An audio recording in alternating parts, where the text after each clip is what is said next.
Buenas noches, hermanos, otra vez aquí nos estamos reuniendo una vez más, un día de domingo, cada uno en sus casas para iniciar una nueva reunión.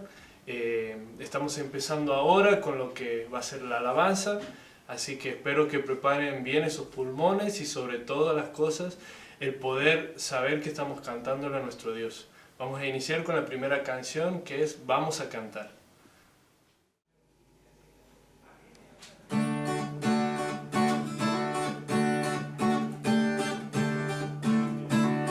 Vamos a cantar con la música del cielo. Vamos a cantar alegres porque escuchas cuando cantamos para exaltar tu nombre.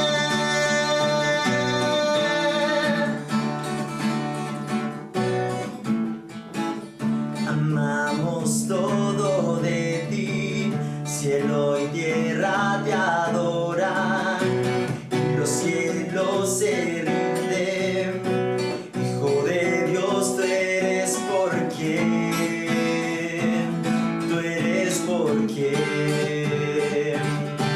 vivimos hoy.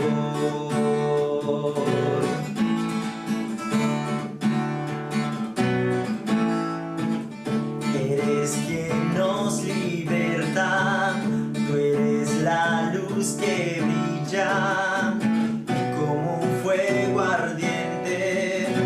Hijo de Dios, tú eres por quien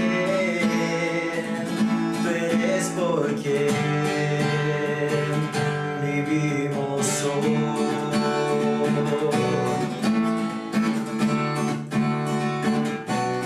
Vamos a cantar con la música del cielo. Vamos a cantar alegres porque escuchas cuando cantamos para exaltar tu nombre.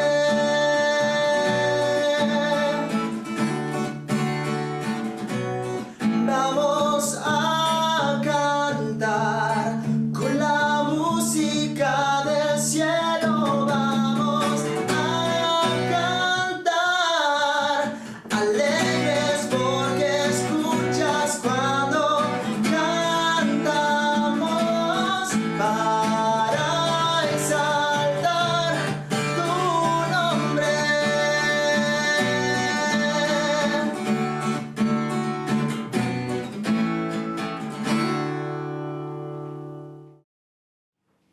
Muy bien, hermanos, me alegro que hayamos podido pasar un hermoso tiempo en la primera canción, pero ahora los invito a poder reflexionar un poco más acerca de lo que estamos cantando. Para esto, me gustaría primeramente compartirles un pasaje de la Biblia que está en Apocalipsis 22:5, que dice así: No habrá allí más noche y no tienen necesidad de luz de lámpara ni de luz del sol, porque Dios el Señor los iluminará y reinará por los siglos de los siglos. Cuando elegí este pasaje y también lo que fui viendo en la semana, me di dando cuenta de que muchas veces nos enfocamos en nuestro andar diario y andamos atolondrados por todo eso. Y muchas veces perdemos el enfoque de lo que significa nuestra estadía aquí en la tierra, que estamos como peregrinos y que un día podemos estar con nuestro Señor. Es por eso que lo invito a que pueda usar un poco su imaginación, leer también este hermoso pasaje y recordar ese hermoso tiempo, lo que va a ser en ver calles de oro, un mar de cristal, y de esta manera introducirlos a la canción que vamos a cantar ahora, que es Al estar ante ti. Y recuerden que nuestra estadía aquí en la tierra no estamos solos, no solamente tenemos la iglesia, sino también tenemos a nuestro Señor Jesús al lado nuestro. Es por eso que también la última canción se llama Jesús, mi fiel amigo.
cantar.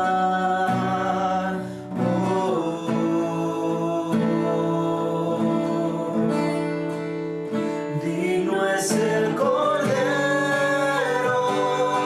de Dios, el que fue inmolado en la cruz, digno de la honra y el poder, la sabiduría suya es, y al que está en el trono sea el honor.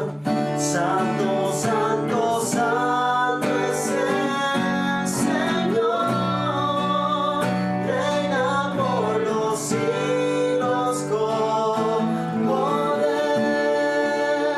Todo lo que existe es por Él, todo lo que existe es por Él.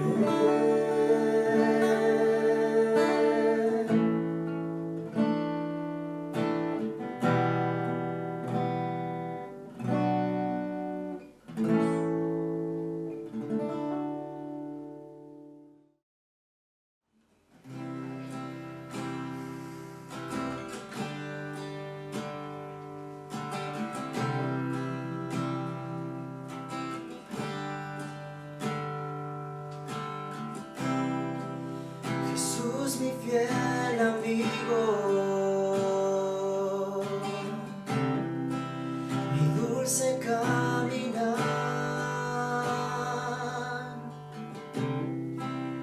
quédate conmigo, no quiero volver atrás, no quiero volver atrás. No quiero volver atrás.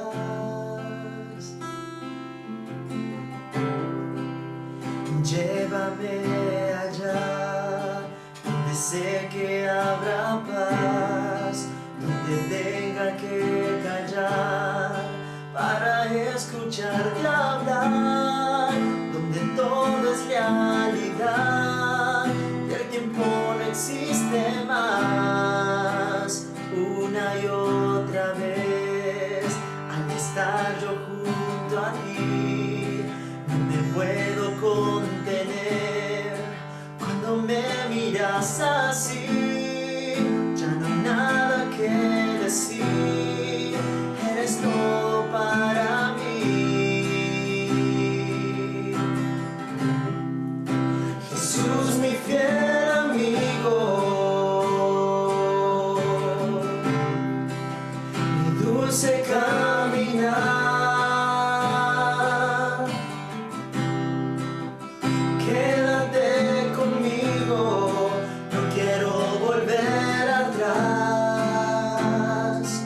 hemos acabado con el momento de la alabanza. Les agradezco mucho por acompañarnos y ahora vamos a pasar a otro momento de la reunión en el cual estaremos viendo la palabra del Señor a cargo de nuestro anciano y pastor Daniel Suárez.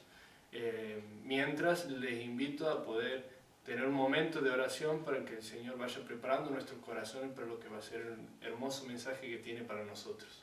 Así que vamos a orar. Padre nuestro que estás en el cielo, Señor, gracias te damos porque hemos podido pasar un hermoso tiempo de alabanza. Gracias, Padre, por el gran sacrificio que hizo tu Hijo Cristo. Y, Padre, ahora en este tiempo te ruego para que tú vayas preparando nuestros corazones para que tu palabra pueda ser como espada de doble filo, que vaya hasta lo profundo de nuestro ser, Señor, y que pueda ser de confrontación y de bendición para nosotros. Guía a nuestro hermano y pastor Don Dani, Señor, y que podamos salir desafiados de este momento. En el nombre del Señor Jesús. Amén. Muy bien, hermanos, ahora le dejaré a cargo de nuestro anciano pastor Don Dani. Hola, ¿qué tal? ¿Cómo están, queridos hermanos? Un privilegio para mí un domingo de nuevo de poder compartir con todos ustedes y agradecido a Dios por toda la colaboración de muchos hermanos y la oración, ¿no? Para que podamos tener esta reunión de domingo. En este agradecimiento vamos a orar y vamos a dar gracias y vamos a empezar con nuestro mensaje. Señor nuestro, altísimo y eterno Dios, te damos gracias, Padre, por esta reunión, por los bienes que nos das, por cada hermano detrás de la pantalla, por las familias, por los hermanos que están en prueba y en definitiva por todos nosotros que necesitamos, Señor, desesperadamente de tu gracia y la guía de tu palabra. Bendice a cada uno en cada hogar.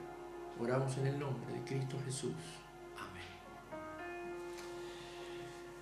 Bueno, había un hombre que era muy amado, muy querido en su pueblo, se llamaba Hirosaki. Este hombre era de grandes valores, estilo de vida moral, muy generoso. No tenía familia porque la había perdido en la guerra. Su familia eran sus obreros y él quiso transmitirle todos estos valores a esta generación.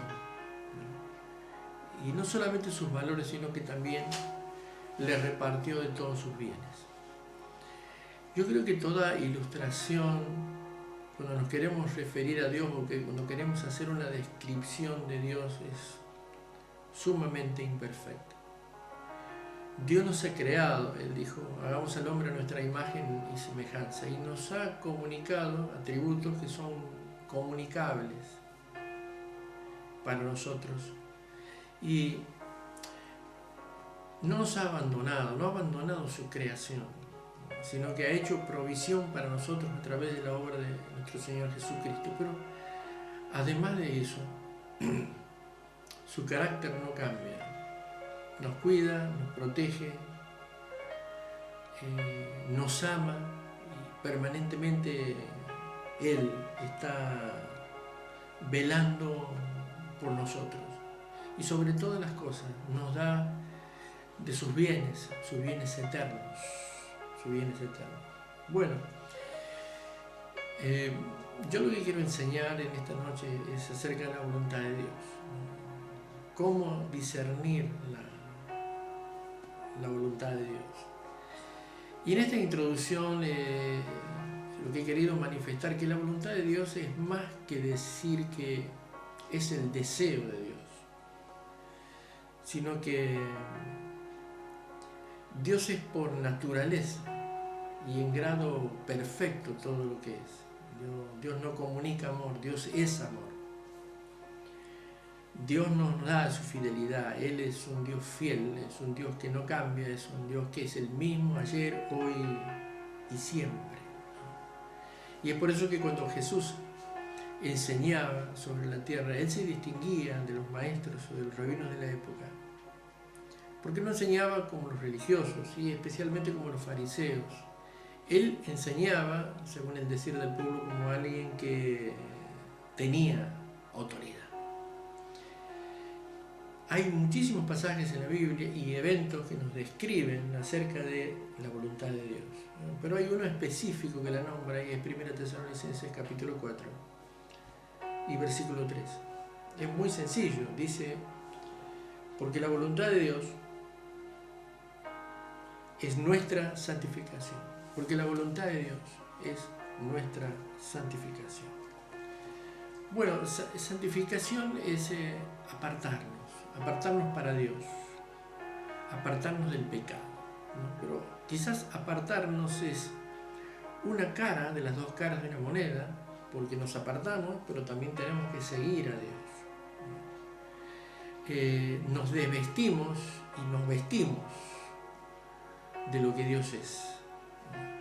Entonces, no solamente es de qué huimos, sino también, entonces, ¿qué seguimos?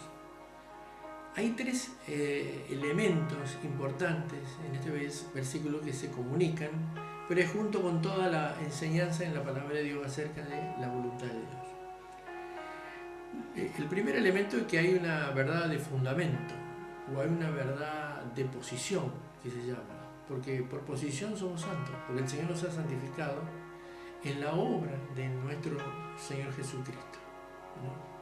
Entonces, posicionalmente somos santos. Es así como el apóstol Pablo muchas veces se dirige a las iglesias, a todos los santos que están en Éfeso, a todos los santos que están en Colosas.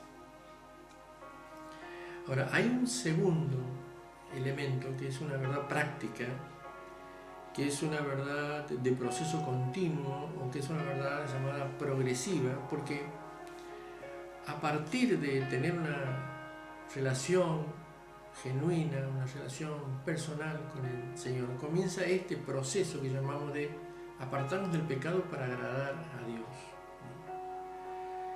Es la docilidad a que el Espíritu trabaje en nosotros y haga una obra transformadora en nosotros. Antes servíamos al pecado, el pecado ya no reina, ahora servimos al Señor. Por eso esto se llama que es una verdad progresiva. No tiene demasiado que ver con los años del creyente, sino de su madurez espiritual. Un creyente joven puede alcanzar la veteranía espiritual por la docilidad al Espíritu, o por ser obediente al Espíritu. Aún en lo poco que conoce, se deleita en practicarlo y apartarse del pecado. Y esto ya nos va adentrando en el proceso de santificación, pero también en el proceso de ser perceptivo a lo que Dios quiere o a lo que Dios desea. Ahora, hay un tercer elemento aquí en lo que está hablando de la voluntad de Dios y de la santificación, que es una final, cuando se consuma la salvación, la redención, el propósito de la gloria de Dios, de tenernos en su gloria, donde se consuman todas las promesas que nos ha dado el Señor concernientes a la salvación. De manera que entonces tenemos tres elementos: un elemento posicional, un elemento progresivo y un elemento final. Y lo que estamos hablando aquí es del segundo elemento, ¿no? El elemento de la transformación de nuestro carácter, el progresivo o práctico, ¿verdad? Ahora, en el versículo aquí no solamente vamos a encontrar tres elementos, sino que hay tres declaraciones que ya pertenecen al contenido del versículo, para poder entenderlo. Primero, lo que se declara son los planes de Dios, o también llamados los propósitos de Dios, ¿no? Que empezaron con la consumación de la salvación en los tiempos eternos. Dios nos preordenó, nos predestinó, nos destinó a los salvos, a ser transformados a la persona y al carácter de Cristo. De manera que vamos siendo transformados en diferentes experiencias nosotros con el Señor hasta llegar a ser como Cristo. Como dice el libro de Efesios capítulo 4, hasta que todos lleguemos a la unidad de la fe y al conocimiento del Hijo de Dios. Bueno, la segunda declaración es una declaración que podríamos decir que lo que Dios espera de nosotros. Lo que Dios espera de nosotros es obediencia. Ya en la Gran Comisión, Él lo decía, mientras van hagan discípulos, bautícenlos y enséñenles que guarden todas las cosas. De manera que es claro, el Señor dijo, el que me ama, guarda mis mandamientos, y el que guarda mis mandamientos, me ama. ¿Qué es lo que el Señor espera de nosotros? El Señor espera de nosotros obediencia a sus mandamientos. Obediencia. Pero la tercera declaración es lo que a Dios le agrada. Es lo que a Dios le agrada. Es lo que a Dios le complace. Es aquello en lo que Dios se deleita. Dios se complace en aquellos que le temen, ¿no? Entonces, ven cómo estamos adentrando en la profundidad de llegar a entender lo que significa discernir la voluntad de Dios, ¿no? Discernir la voluntad de Dios requiere de una docilidad al Espíritu. Dice el Salmo 25, la íntima comunión con el Señor es con los que le temen, y a estos Dios les mostrará lo que Él ha revelado. Sus planes están muy por encima de nuestros planes. Nosotros tenemos una mente que se desarrolla mucho en este mundo terrenal. Dios desea llevarnos a un plano celestial y mostrarnos, ¿no?, de su voluntad. Ahora, que hay muchos obstáculos en el camino que obnubilan la voluntad de Dios, los hay. Así como estamos mostrando el proceso de adentrarnos en conocer la dirección de Dios y discernir la voluntad de Dios, podemos llegar a admirarnos la cantidad de decisiones que tomamos en la vida sin Dios, por no buscar la dirección de Dios. Siendo que la palabra de Dios nos dice, Jesús mismo nos dice, sin mí no pueden hacer nada. Absolutamente todo lo que hacemos depende de la gracia de Dios. Ahora, entre esos obstáculos, ¿no?, uno de ellos lo vamos a poder encontrar en el libro de Jeremías, capítulo 49, versículos 15 y 16.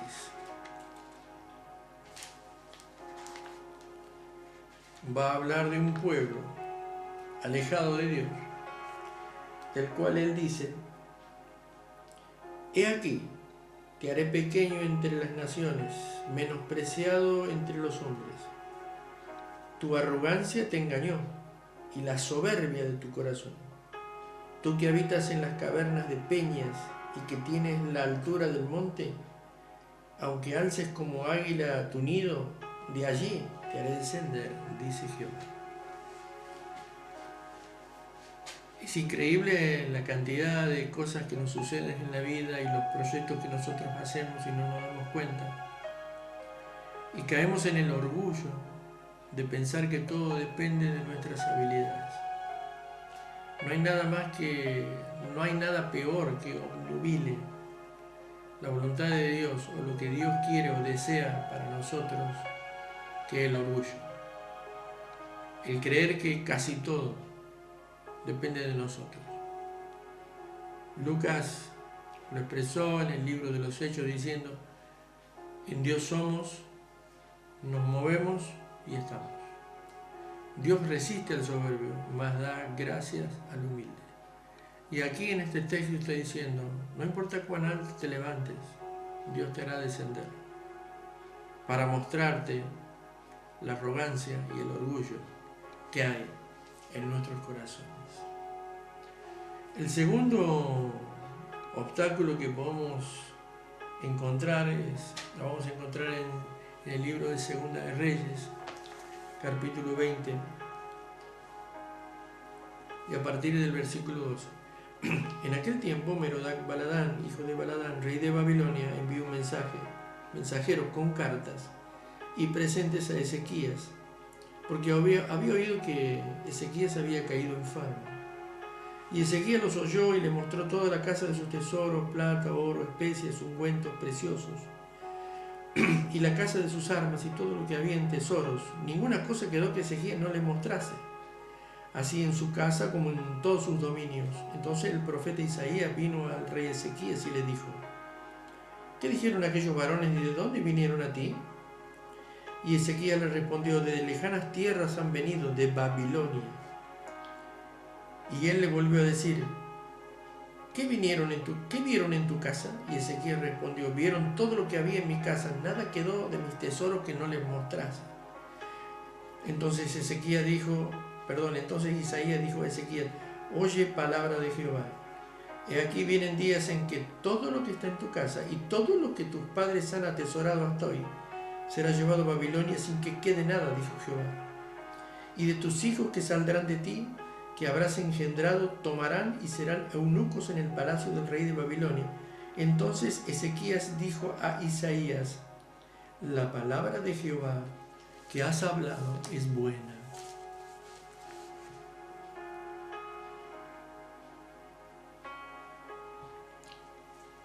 Ezequías tuvo una enfermedad mortal. El profeta Isaías se la comunicó. Ezequías creyó desmayar delante del profeta. Moriría, porque él le dijo: ordena tu casa, porque mañana morirás.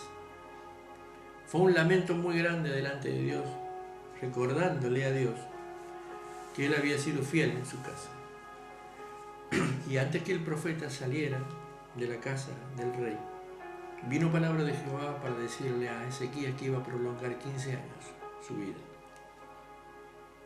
Fue una nueva oportunidad para Ezequías, que ciertamente desperdició. Y en ese momento el imperio predominante era Asirio, y había una gran amenaza.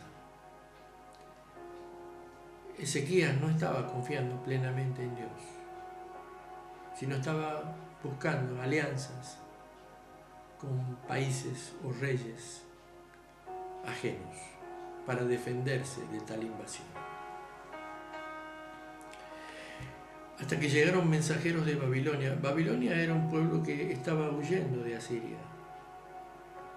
Ellos venían a buscar alianza y Ezequías no solamente entabló una supuesta alianza con ellos, sino les mostró todo lo que tenía en bienes. Y esto no solamente despertó alianza en aquellos mensajeros, sino que la codicia. Entonces vino la predicción de Isaías, reportando la terrible y penosa deportación y esclavitud de Israel, 115 años después. Ezequías no tenía hijos e Isaías declaró que sus hijos iban a ir cautivos. Junto con ellos fueron el recordado Daniel en Babilonia, terriblemente penoso. Ezequías desperdició esta segunda oportunidad de vida que le había dado el Señor. Ahora, la clave en este concepto de discernir la voluntad de Dios es la rara interpretación de Ezequías, porque dijo él: esta palabra es buena, porque no tenía nada de buena, era la esclavitud de su pueblo. Si bien no era en su tiempo, él tuvo un corazón sumamente egoísta y no pensó en la generación que seguía. Los hijos, que en ese momento no los tenía y que los iba a engendrar, iban a ser llevados como esclavos al imperio babilónico. Sin embargo, él la interpretó como buena, cuando realmente era desastrosa. Es increíble muchas veces cómo el orgullo o nuestras conveniencias nos engañan, haciendo que cosas que no son la voluntad de Dios para nuestra vida, nosotros las tomamos como que vienen de Dios. Seguimos a las presiones del mundo, o sin darnos cuenta, estamos siguiendo a una persona y nos engañamos a nosotros mismos, cayendo en la trampa de esta sutileza, creyendo que seguimos a Dios. Y en realidad seguimos a nuestros propios deseos, seguimos a nuestros miedos, seguimos a nuestros temores o a nuestros fracasos, seguimos a la voluntad humana. Y esto es un gran obstáculo para conocer la voluntad de Dios. Ahora, en tercer lugar, en cuanto a los obstáculos, podría mencionar Marcos capítulo 4. Ustedes me siguen. Espero que tengan sus Biblias ahí en casa.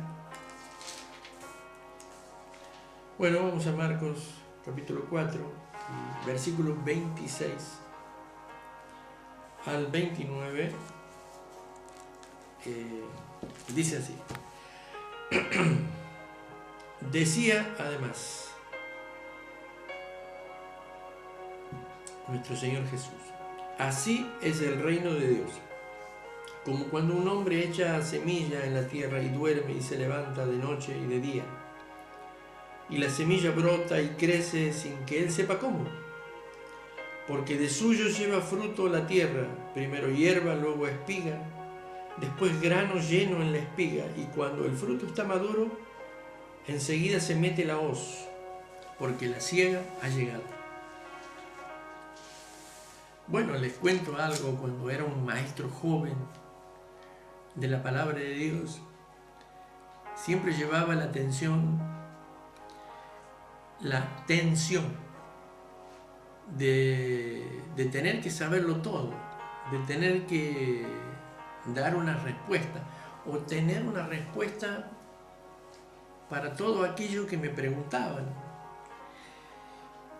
Y de pronto cuando me preguntaban algo que no sabía bien, entonces igual contestaba. Bueno, gracias al Señor ya no tengo este estrés y esta tensión. Es que uno llega a darse cuenta que la voluntad de Dios tiene un gran componente de misterio. Uno llega a darse cuenta que en los eventos que han sucedido en la vida, en la dirección, en las decisiones, en las cosas que uno ve, en la familia, en el ministerio, en la provisión, en el cuidado, hay un enorme componente de misterio. Uno no puede llegar a saber cómo sucedieron las cosas. Y como uno no las puede explicar, Dios sí las puede explicar, porque es Él el que las hace. Y este texto nos está hablando de esto, porque va hablando de que el sembrador dice: tira la semilla, una semilla seca, y simplemente la pone debajo de la tierra, y él se va a dormir. Y esa semilla comienza a crecer, y el hombre se va desarrollando en la rutina de la vida. Y esa semilla tira un embrión, y el embrión tira un tallo, y el tallo tira ramas, y luego las ramas hojas, y luego en las ramas hojas y flores, y luego fruto, y luego fruto. Y luego viene la cosecha. ¿Cómo podemos explicar el desarrollo de una persona, de su madurez espiritual? ¿Cuáles son los componentes, los elementos que intervienen? ¿Qué mensajes, qué personas? ¿Qué consejeros, qué eventos, qué pruebas? Está en los misterios de Dios. La manera en que Dios habla su palabra, también por nuestra conciencia. La manera en que nos cuida, que nos libra, que nos ha librado de tantas cosas en que aún nosotros a veces hemos porfiado para obtenerlas, y el Señor ha cerrado esas puertas y ha abierto otras que quizás nosotros no queríamos abrir. Sin embargo, Él las ha abierto. Y como dice su palabra, lo que Él abre nadie cierra, y lo que Él cierra nadie abre. Y estos son los misterios del reino. Y esto es lo que el Señor nos está mostrando. Tantas cosas suceden y que están en el control de Dios. Entonces tenemos que aprender también a relajarnos en Dios. Dios nos ama, Dios nos cuida, Dios nos protege, Dios nos dirige. Y aún Dios también nos acompañará en medio de la muerte y de la separación a su eterna gloria, a la consumación final de nuestra salvación. Es por eso que tenemos que aprender a descansar en esto. Y también para discernir la voluntad de Dios es muy importante los tiempos quietos, los silencios en medio de la rutina. No estamos habituados a esto.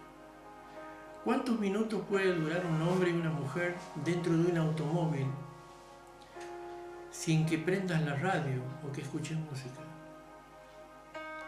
¿Cuánto tiempo podrías entrar a tu casa si no hubiera nadie? Sin encender el televisor. A veces el silencio como que nos molesta, nos incomoda. Pero el Señor dice, estad quietos. El Señor también dice, el Señor está en su santo templo, calle delante de Él la congregación.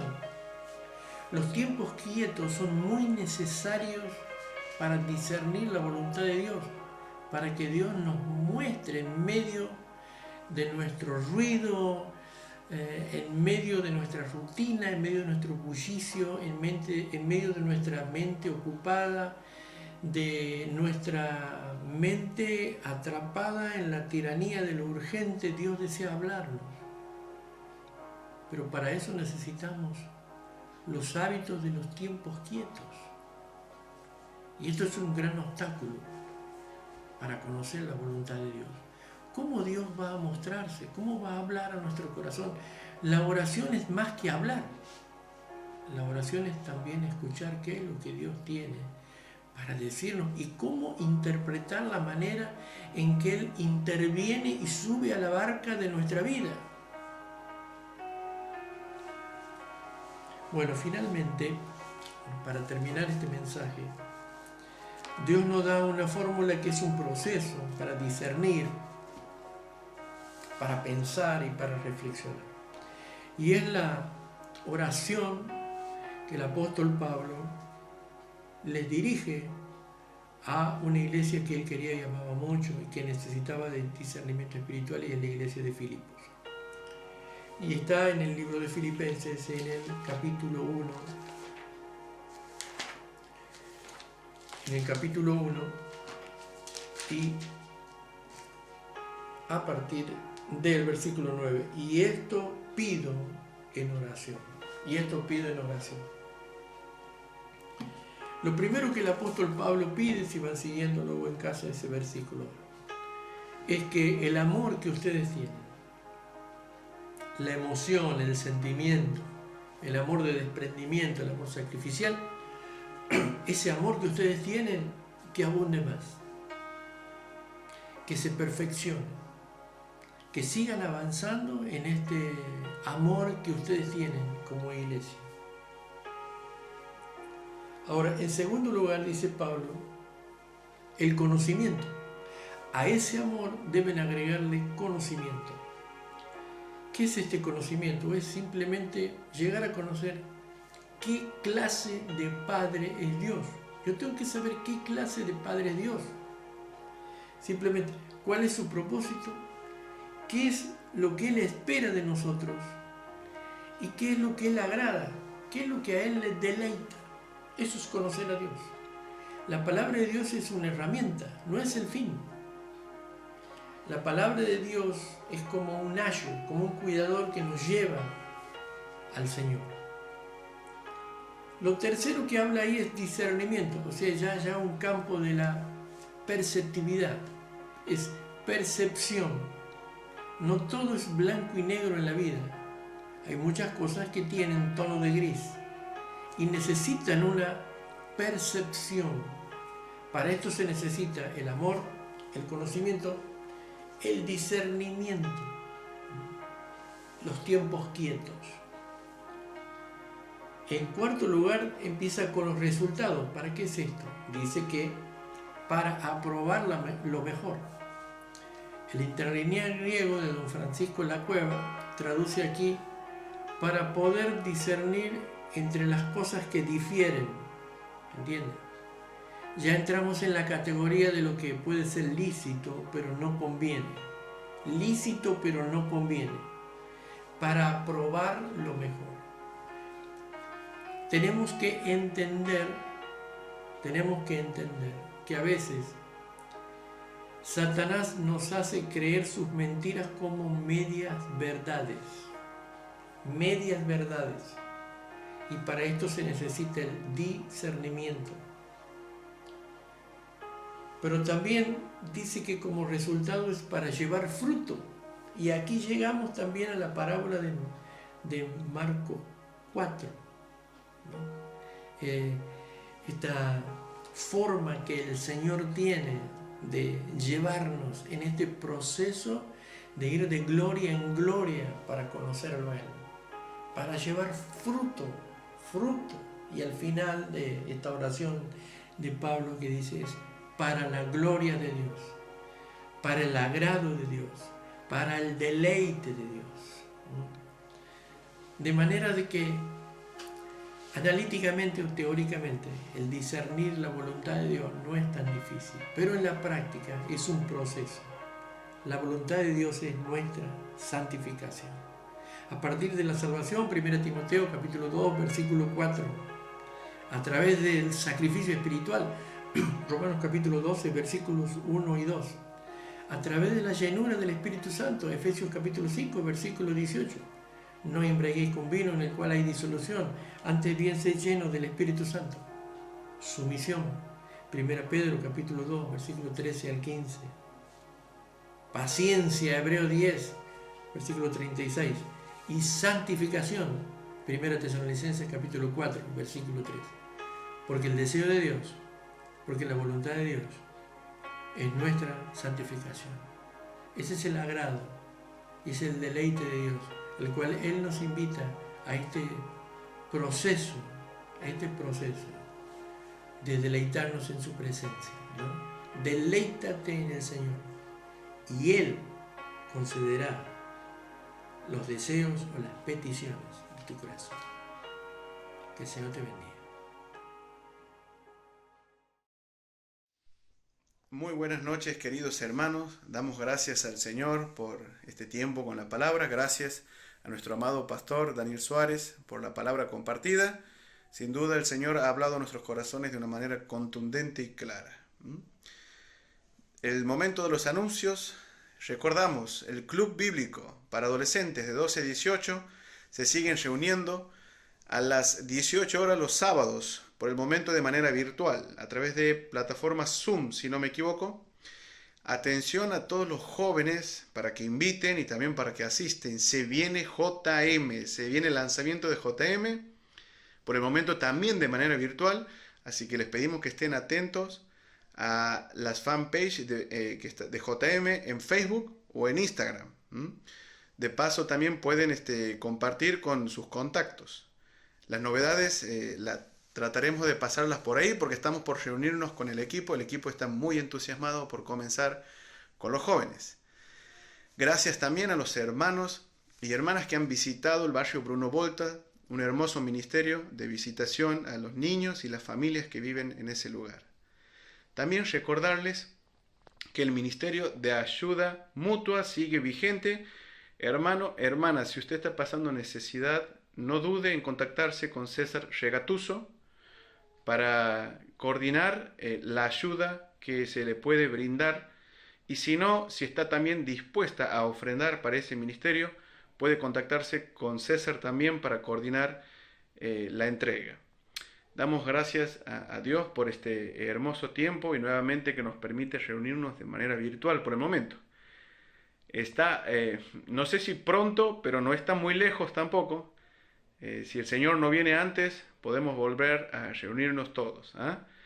Sigamos animándonos y disfrutando también esta oportunidad que tenemos para hacerlo de manera virtual. Que tengan muy buenas noches y el Señor los bendiga.